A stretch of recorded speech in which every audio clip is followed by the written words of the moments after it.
હજુ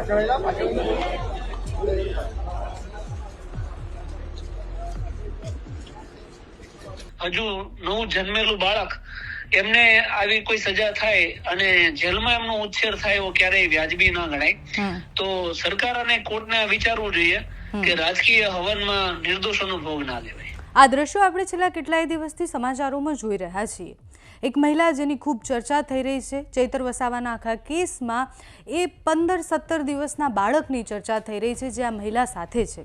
એ મહિલા કોણ છે? તો એ મહિલાનું નામ શકુંતાબેન છે અને 9 જેટલા આરોપીઓ છે, એમાં 9મા નંબરમાં એમનો ક્રમ છે. અને શકુંતાબેન જે છે એમના પતિ અને એ બંનેની સામે કાર્યવાહી થઈ છે અને સજા પણ થઈ છે. 7 વર્ષની એ બંનેને સજા થઈ છે. 9 આરોપીઓ જ્યારે જતા હોય છે ત્યારે આ મહિલા પોતાના નાનકડા 15-17 દિવસના બાળકને લઈને જતા હોય છે. એમને દીકરી થઈ છે 17 દિવસ 15 દિવસ પહેલાં એ જે દીકરી થઈ એની સાથે એ જેલમાં ગયા છે.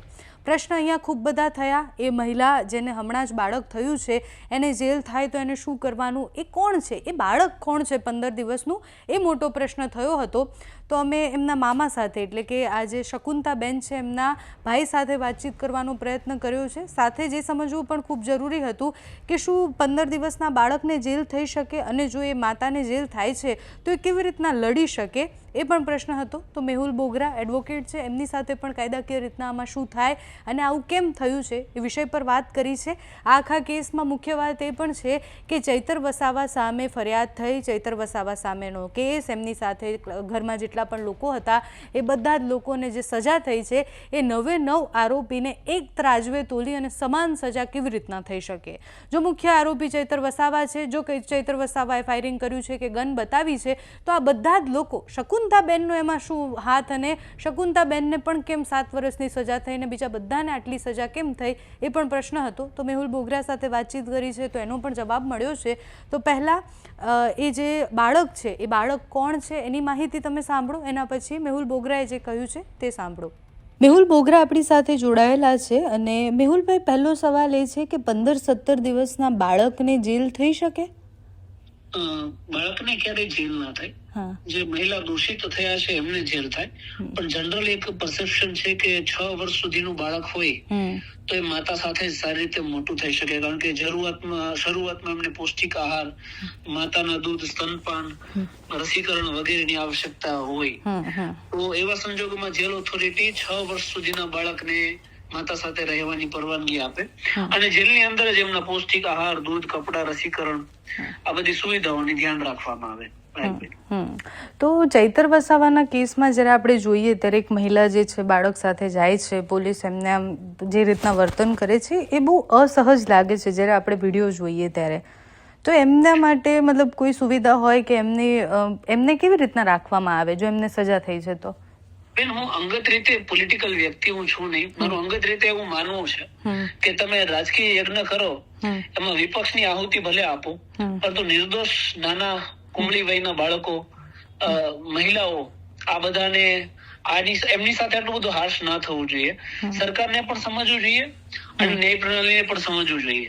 ન્યાય પ્રણાલી મુખ્યત્વે કલમ 34 અને 149 વાંચી અને કોમન ઓબ્જેક્ટ એટલે કે રોંગફુલ અસેમ્બલી જે ગેરકાયદેસર મંડળી રહી હોય તો એનો જે ઉદ્દેશ્ય હોય એના અનુસંધાનમાં બધાને એક સરખી સજા. મુખ્ય તો જયારે હથિયાર બાબતે જે 7 વર્ષની સજા આપી છે તો એ હથિયારમાં તો મુખ્ય ચેતરભાઈ વસાવાને આરોપી બનાવ્યા છે, રાઈટ? કેમની પાસે હથિયાર હતું? તો એ બાબતે જે આ બહેન અને મહિલાઓને અને એની પાસે એક સંવેદનાનો મુદ્દો કે એક હજુ નવું જન્મેલું બાળક એમને આવી કોઈ સજા થાય અને જેલમાં એમનો ઉછેર થાય એવો ક્યારેય વ્યાજબી ના ગણાય. તો સરકાર અને કોર્ટને વિચારવું જોઈએ કે રાજકીય હવનમાં નિર્દોષોનો ભોગ ના લેવાય.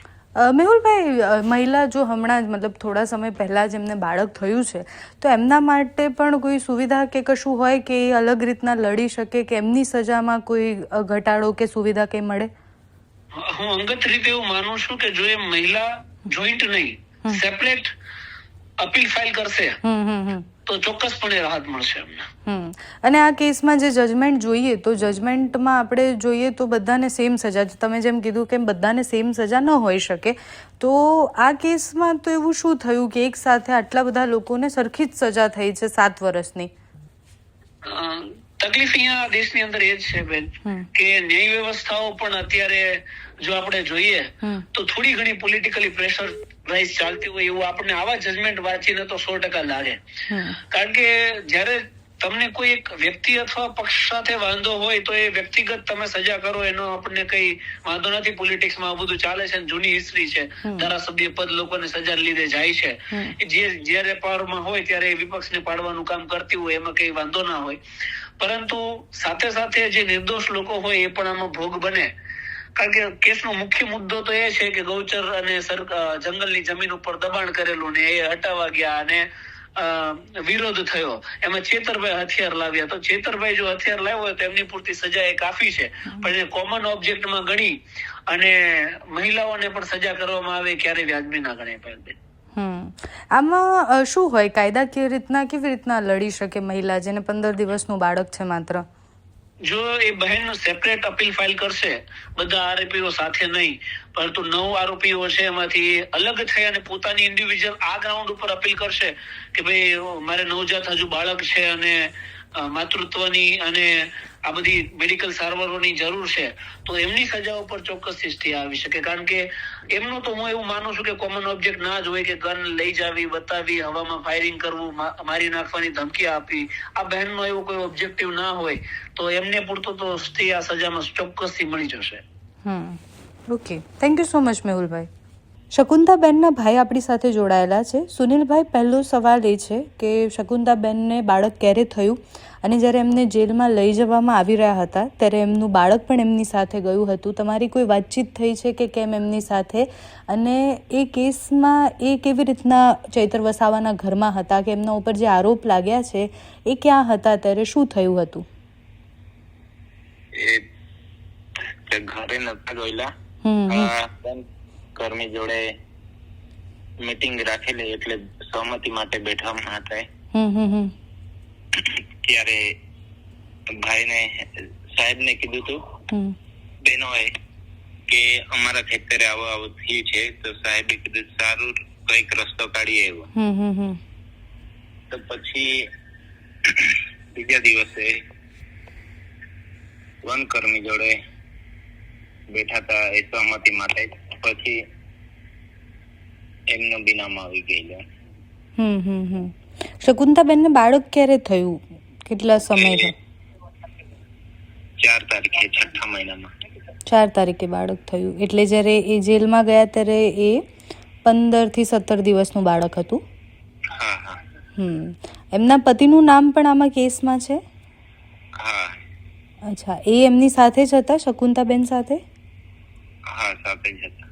અચ્છા, ચૈતરભાઈ સાથે એમનો રિલેશન શું છે, મતલબ સંબંધ શું છે? એટલે ચૈતરભાઈ કાકાના છોકરા. અચ્છા, ચૈતરભાઈ તમારા કાકાના છોકરા છે. અને આ આખા કેસમાં શકુંતલાબેનનું ખેતર હતું અને ત્યાં બધું જ થયું હતું? ખેતર તો અમારું હતું, પણ એ જે કાપી કાઢેલો ને ખેતર, ત્યારે એમને બી કીધું હતું એમ આવું ખેતરમાં થઈ છે, ત્યારે એ લોકો બી આવ્યા હતા એમ. અચ્છા, તમારું ખેતર હતું, તમારું પોતાનું, જ્યાં બધું થયું? અચ્છા, શકુંતલાબેનને એમના બાળક સાથે લઈ ગયા તો એમને ક્યાં રાખ્યા છે? તમે એમને મળ્યા હતા એના પછી, જ્યારે સજા થઈ એના પછી? એના પછી ત્યાં રાજપીપળા મળ્યા હતા. કોઈ વાતચીત થઈ હતી? ના, એટલી બધી વાતચીત નથી થઈ. ખાલી કપડા લઈ આવજો છોકરીના એવું કીધું હતું. અચ્છા, તો તમે આ વિષય પર હવે કેવી રીતના લડવાના છો? કારણ કે બાળક ખૂબ નાનું છે અને એ જો જેલમાં હશે તો કેવી રીતના રહેશે? તો ચૈતરભાઈ, આવાળા કેસમાં જેટલા પણ લોકો છે એ બધા મોટા ભાગે તમે સંબંધી છો, એવી રીતના શકુંતલાબેન પણ સંબંધી છે. તો તમે ત્યાં નહોતા ગયા જ્યારે વનકર્મીને બોલાવવામાં આવ્યા હતા? તમારું ખેતર હતું તો? મેં ત્યારે બહાર હતો. બારે હતા તમે? અને એ બાળકની સ્થિતિ શું છે? કારણ કે બાળક ખૂબ નાનું છે, એમના મમ્મી સાથે એમને જેલમાં લઈ ગયા છે. તો બાળકની સ્થિતિ પછી હવે કેવી છે તે વાતચીત થાય ત્યારે જ ખબર પડશે. તમારા બેન શું કરે? ખેતી કરે? હા, ખેતી કામ જ કરે છે. અને એમના પતિ પણ ખેતી કામ જ કરે છે? ના, એ મામલતદાર ઓફિસમાં હતા. અચ્છા, એ મામલતદાર ઓફિસમાં કામ કરતા હતા. અને આ વનકર્મી સાથે તમે ક્યારેય પહેલા મુલાકાત કરી હોય કે એમને ઓળખતા હોય, શકુંતાબેન કે કોઈ? આની પહેલા કોઈ બબાલ થઈ હતી? ના, એવું કઈ નહીં થયું પહેલા. એવું કઈ નહીં થયું. અને આ દીકરીનું નામ શું છે જેને લઈ ગયા છે એને? હજી નામ નથી રાખ્યું. નામ નથી રાખ્યું. અચ્છા, હા, ઠીક છે.